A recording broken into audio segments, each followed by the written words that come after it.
Last year, I embraced my ancestral roots and took my mother's maiden name, Macaulay.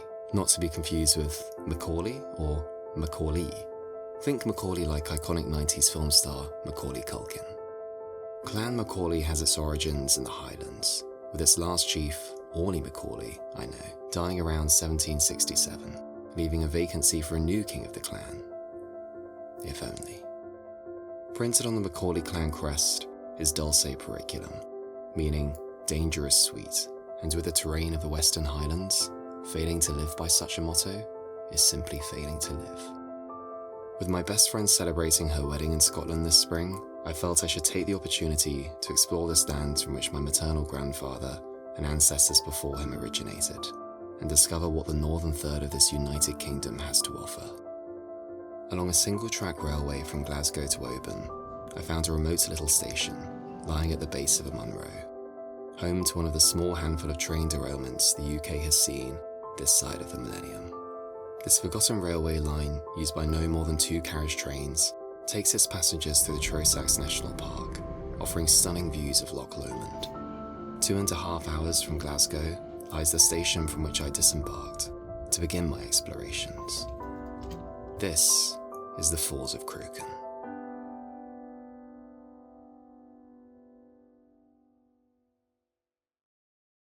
The annual passenger volume of the Falls of Crooken averages at around 500 over the past half-decade. To put this in perspective, the corresponding figure for London Liverpool Street is around 80 million. This means that on a typical day, most one person will enter and leave the station. It felt special to be that person today.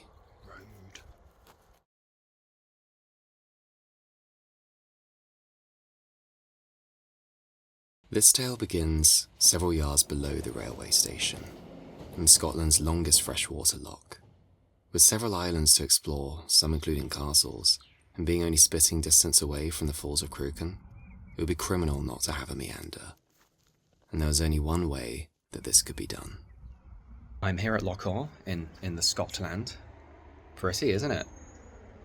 The foreground and the background. The water looks very, very still in this region. I think the mountains form a little bit of a wind barrier, which is nice. I'm going to set off, and fingers crossed I don't fall in.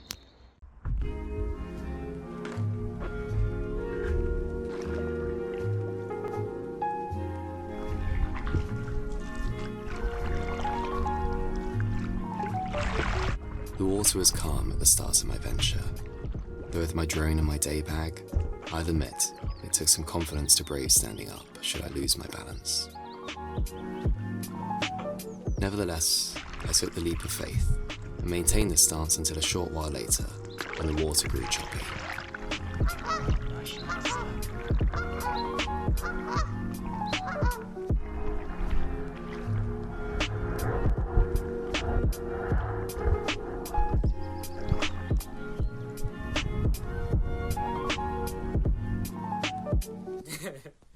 As the wind intensified, I took rest at a small peninsula on the northern end of the loch, home to Kilchin Castle, a 15th century build, now standing in ruins.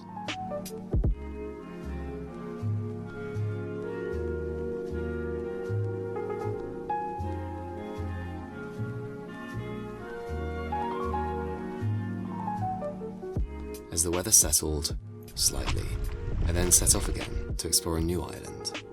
This island was boggy.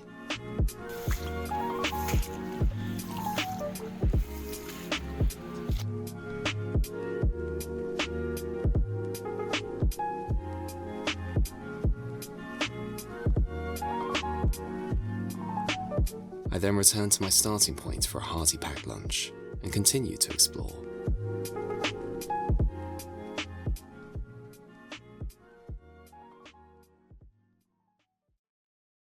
It is hard to put into words the serenity experienced during the windows in which the water was still. Being able to sit back with the sun on my face, with a stunning view of the mountains in every direction I turned.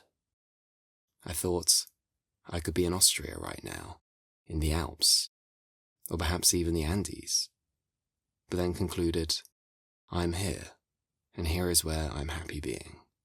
There's no comparing here to anywhere else.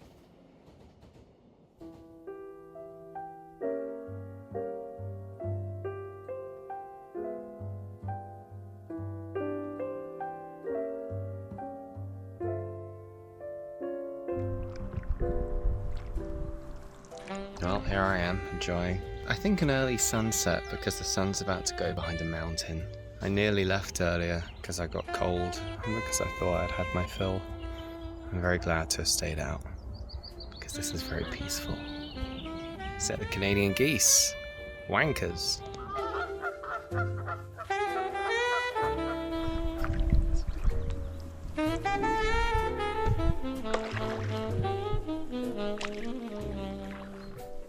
With my daily movements dictated by Argyle's bus timetable, it was time to wave goodbye to the midges and pack up. And with the water that accumulated on my paddleboard giving me a rather wet bottom, I needed to change my shorts. This gave me a chance to practice my Mr. Bean maneuver and save the Highland cows the sight of my genitalia.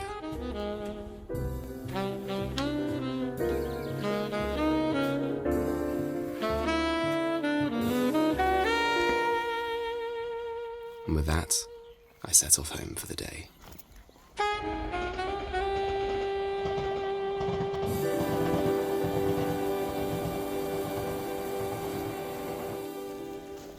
look like a hitchhiker. I look like an annoying backpacker hitchhiker.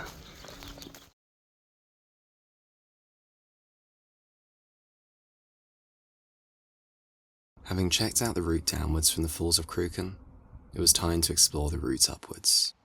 With an initial ascent through a conceivably enchanted forest, one arrives at the foot of Cruachan Dam.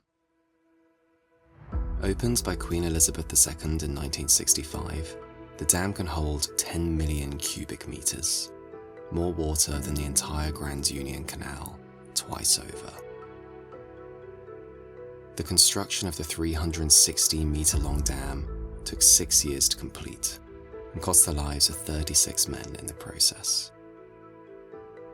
The designer, Sir Edward McCall, never witnessed its completion, but his epic structure is an important part of Argyle's power supply today. Despite a rainfall catchment area of 23 kilometers squared around the size of Westminster, the dam is not a net generator of electricity. Instead, water is pumped up throughout the off-peak hours of the nighttime, when the grid is overproducing and electricity is cheap, to then release the water back into Loch Awe when necessary during the day at a maximum rate of 440 megawatts, enough to power 5 Boeing 747s during takeoff, but only 1/3 of what is needed to run a flux capacitor. This generation can be underway in less than 2 minutes from standby and lasts for up to 22 hours, starting with the dam at full capacity. This requires a flow of more than 100 cubic meters of water per second, or more than 2 Olympic swimming pools per minute. So don't fall in.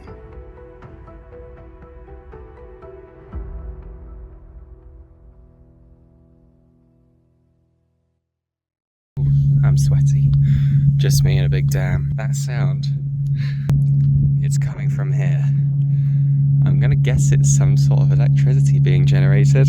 I can feel the vibration on my feet. 2 other people on their way.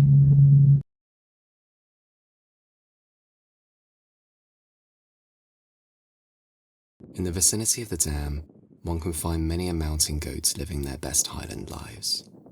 But this companionship was only temporary, with their frequency only decreasing as I ventured onto the summit. As is to be expected in the land of Scots, the weather was temperamental, but as the day progressed, the clouds largely cleared. It's quite pretty. Oh, I'm just watching this patch of sun. Come on, come this way. It's not coming this way. I wish I was over there right now. Or there, or there. And I'm going up into this. Wish me luck.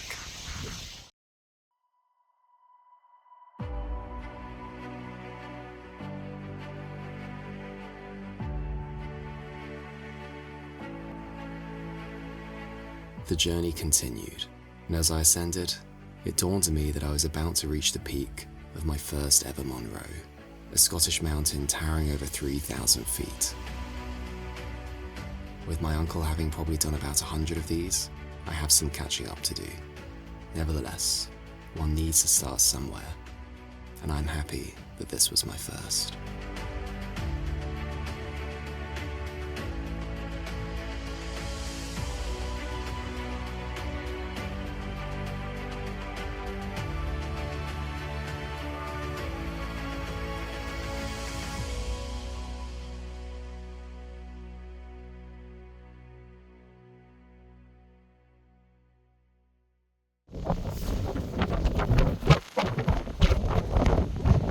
Got my rock.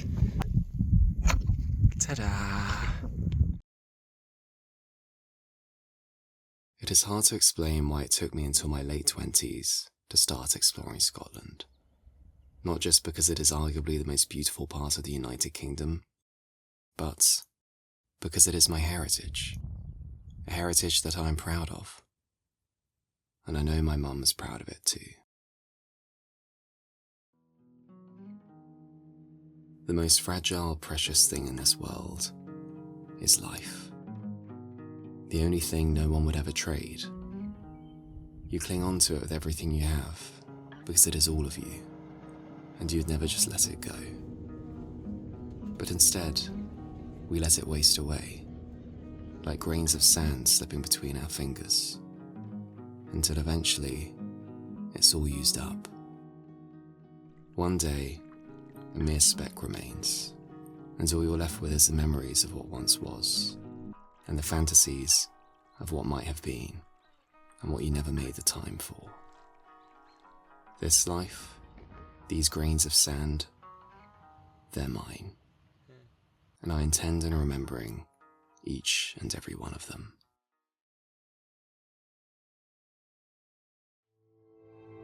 The Falls of Cruachan may be one of the least used train stations in the entire country, but it has allowed a man such as myself, without a driver's license, to explore just a little patch of Scotland's beauty. During a time in which I fear people grow more and more disconnected, having the ability to explore the world and spend time with people I love cannot be taken for granted. Following a turbulent few years, I am delighted to say that for once, the circumstances that brought me on this trip could not have been more wonderful.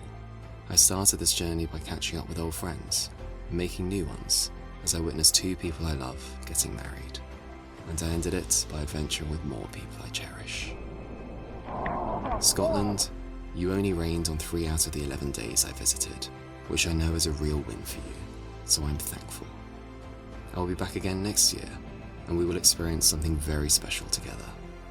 But until then, the flame you ignited in my heart shall not be extinguished, not fully past, not gone. My sweetheart shall never grow cold, not thanks to that loving breast of thine. Say cheese.